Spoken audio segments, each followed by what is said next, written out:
Okay, welcome, Dr. James Beckett, Sports Card Insights, here with Brett McGrath, Stacking Slabs. I've been a longtime listener to his podcast. Delighted to have him on. We were both at the Dallas Card Show in May. Thanks sponsors, Topps Panini, Upper Deck, Heritage Auctions, Huggins and Scott Auctions, Mike Stadium Sports Cards, Burbank Sports Cards, ComC.com, Beckett Media, Beckett Grading, Beckett Authentication. I probably saw half my sponsors at the show, but I didn't see Brett. So Brett, give us your origin story. I want to hear about Stacking Slabs and just how you got started, because like I said, I'm really enjoying the energy you bring to your podcast. Thanks a lot, Dr. Beckett. It's an honor to be on your show. And it's regret not being able to make the dinner, but hopefully we can do it again. I have been a long-time collector of everything. It's just in my blood since I was a little kid, collecting sports cards, sports memorabilia, action figures, wrestling related items. Just have always collected along the years, and it's something that satisfies me. It's not necessarily I buy things for the value of it, but I just like possession of things that are significant and meaningful to me.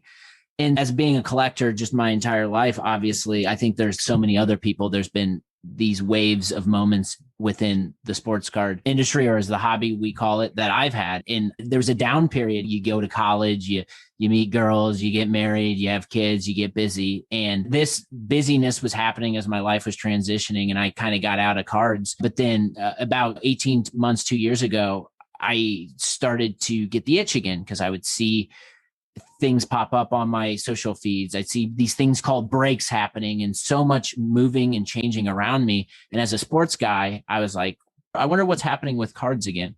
So when I jumped back into sports cards, I quickly realized that this era of sports cards in the industry was dramatically different than where I had left it. And I'm a professional B2B marketer. I do marketing and create content for a living.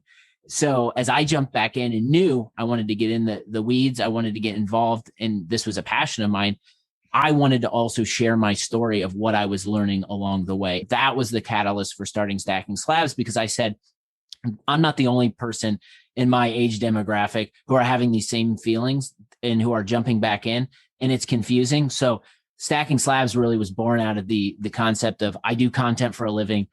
I'm going to just tell my story. And in turn, as I tell my story, I get the opportunity to meet collectors, investors, owner operators in the industry just by having a show. So that's really been my origin story, been back in it. And like I said, flying out to Dallas to be in the mix, there's just so much energy and opportunity. And I'm just so bullish and optimistic on just the energy around our hobby, and really happy to be a part of it. What is your buying and selling ratio? A pure collector is 100% buying, never selling.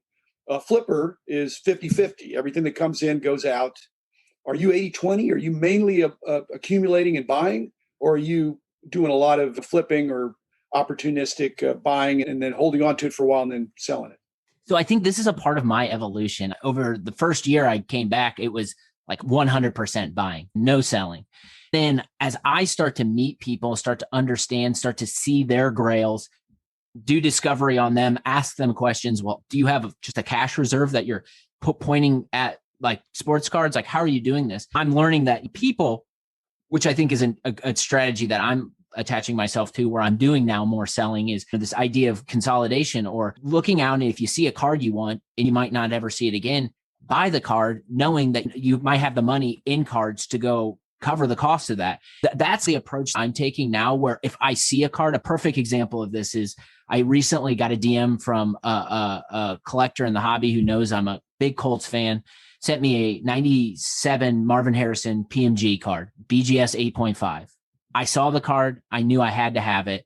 I didn't necessarily have the cash to dedicate to that card right now, but I looked at the card and I said, looked at my collection. I said, where would this card rank in my collection if I had it? And it was a top 3 piece for me. So then that makes the decision making really easy. So then I say, okay, I can go sell these 3 cards to go cover the cost of this card. So that type of mentality and approach is what I'm taking to the hobby now. I always go and want to buy something with the idea that I'm going to have it forever, but also I'm not rigid, and I try to have flexibility on, if something else appears that might interest me, go make a move. You're from Indy. It's a good thing Marvin Harrison doesn't play for the Pacers, because otherwise you wouldn't be able to afford it. Maybe you could afford it, but the price would be a multiple if he was a basketball PMG as opposed to a football PMG. And they're relatively similar scarcity. So did that factor into your calculus that this, even at a high price, it's nothing compared to what the basketball PMGs are, I think. What 100%. I think one of the notes from, and I'll shout him out here, Sierra at California Card Collector on Instagram. One of his nuggets he said to me is, hey, you can buy a Rod Strickland and it'll cost you $3,000 more than the Marvin Harrison. And that, to me, like, I understood there was a discrepancy, but when it's that pointed and I look at the Hall of Fame career of a Marvin Harrison, to me, it was like, I need to jump on this now. As I dug into the PMG football set, yes, it's nowhere near the basketball level. However, football cards are gaining traction, which excites me as a football fan. But there's 30 Hall of Famers in that 97 PMG class, 30 Hall of Famers. I think that's an avenue that I like to explore and want to see if there's other opportunities for me to jump in. I'm hoping, I don't ever think that those 97 football PMGs will reach the level of the basketballs, but I think the gap right now in terms of price is very wide. I think it can shrink along the way. So that's an opportunity that I'm looking at right now. Yeah, the spreads and the ratios, they're not set in stone. And even if there's a guideline or quote unquote a rule, there's no sure things for whether it's going to increase or decrease. But the difference between 9s and 10s with any company, that may shrink and it may widen. But when you do basketball, football comparisons, wow, it makes football in those arena designs tricky and difficult. Case hit parallels as well as inserts. It just looks like something's a little out of whack. So either one of them's too expensive or one of them's too cheap. Or maybe they're both too expensive compared to what it was 20 years ago. Okay, why do you call it Stacking Slabs, and how much fun are you having? Because if you're already a B2B marketer, you understand these things. I have friends that are not in the hobby. They say, how do you keep coming up with content every day?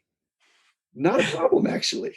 So same with Yeah. So Stacking Slabs, like the name, I get that question a lot. And I'm a writer by trade. So I love alliteration. And it just came to me. I was looking at a visual of looking at my collection and just saw the slabs stacked on top of each other. And I just said Stacking Slabs, and kind of the rest is history. I love it not because I love to hear myself talk, but because I love to think deeply about things that interest me and things that I'm learning and share them. And having a podcast, it's an incredible vehicle to get someone that I never thought I would talk to, you being one of them. It's a great connector. And so I always say this on my shows on Fridays when I drop my Friday shows. I say to my audience, I have this individual on my show because I'm learning just like you are. Like, I'm bringing people on and it's intentional. So I think that's a really fun part about just having a content platform, and just the ability to network and meet people that you never thought you would meet before. So I'm having fun doing it. I agree with you. There's something new in the industry that is happening every day that I could talk about because it fascinates me. And I think there's a lot of other people just out there creating awesome content. And I think it's an amazing community, and I'm having fun being a part of it. Is it antagonistic or exceptional as an exception to your education or training in B2B marketing? Because the hobby, it's a different ecosystem. Are there things that the hobby that are against conventional wisdom but seem to work in the hobby? The branding issues are, I'm a person, but I'm a brand. And there are a few other people that are like that in the industry. But in your B2B marketing, it seems like it's more institutional, more established, more structured, and the hobby is way more loosey-goosey. Yeah, so this is a topic that gets me really excited because I'm working on a company right now. Our product is launching in July, and it really is the premise of this very topic, where it's the way we as consumers get content today, whether it's Netflix, Spotify, you name it. Content that's frictionless, it's easy to get access to. But on the B2B side, not so much. If you're trying to find something, you Google it and you land on an unhelpful blog post, and you have to fill out a form and you get hit by a sales rep, and it's a really terrible experience. So before I joined this startup, I was doing Stacking Slabs, and it's more B2C, right? Type of marketing. So lessons learned from Stacking Slabs and the way I've done content, I have taken to this new opportunity and applied. And it resonates. People buy from people. It's interesting because I balance these two worlds I live in, and I have a ton of passion for both of them. I often go from one side to the other and test and see if this works or if this doesn't. And I think at the end of the day, what I've learned is that if you have a message that people believe in and people can rally around, be consistent and stay on that message. And no matter if it's something in the hobby, no matter it's something in business world, just have a goal of always trying to educate and trying to be helpful. With Stacking Slabs, there's no gimmicks, like there's no hooks. I'm not doing this to get you to fall into my sales funnel. I'm doing this to be helpful because I have a passion and appreciation for the hobby, because it's an escape for me and it's giving me interest. So that's just my mindset and mentality as I'm trying to like balance both worlds of professional life and the hobby. Yeah, it's like podcasting is a lost leader, except it's a 1-2 punch and you never throw the punch. Totally. You get that. But still, I think some people come into the industry. We were talking about technology. And when people come in, if they're too sophisticated, then they think this is a packaged good. This is a commodity. And they're going to totally miss the boat. That it's not a commodity. It's the opposite. It's completely decommoditized, I think, in the sense that, and grading is further made. They talk about NFTs, non-fungible tokens. It's a whole industry of things that are not fungible. Even two cards the same grade even can be different. That's the complexity that allows for the chase, for the collector mindset. If there's investors out there who are not collectors, they'll probably be here for a season, but collectors could be here for the duration. Totally. And I think that's most of the people. Yeah. And just to touch on that, and I talk about this a lot, and something you said triggered a thought. There's so many people that I have just nothing but admiration for that are starting businesses within the industry to make it better. They're creating solutions and they're building technology. Like my feedback, and this is where I can lend some feedback that I think is helpful just from doing what I do professionally. Like my feedback to those business owners that are taking the plunge and creating things that are helpful, don't lose sight of you as the individual getting in the mix, getting on people's podcasts, being on Instagram, being in group chats, sharing, because like at the end of the day, I think people want to buy from people that they know and they trust. And that's a big opportunity for any new business owners. Just don't lose sight of you being the collector and the individual, and you being able to give back to the hobby, because that in turn will mean some really big and significant things for your brand. On the E-Myth and other business books, they talk about the power of customer intimacy, really knowing your customer. And I think people lose sight of that. Even in the digital, actually, it's easier in the digital age to at least know how their social media presentation of who they are, but it wasn't a secret. But when I started a long time ago, I was my own focus group. I was a collector. I had been a dealer. I had an LCS. I had promoted some shows. I'd been a show dealer. I'd done a mail order. I'd done all the stuff that was there. There wasn't social media there, but I very well connected. I didn't just jump in and who's this guy? I had paid my dues. So that's what you're saying. I think that's wise for anybody to figure things out, get a lay of the land, and jump in a way that probably is consistent with who you are.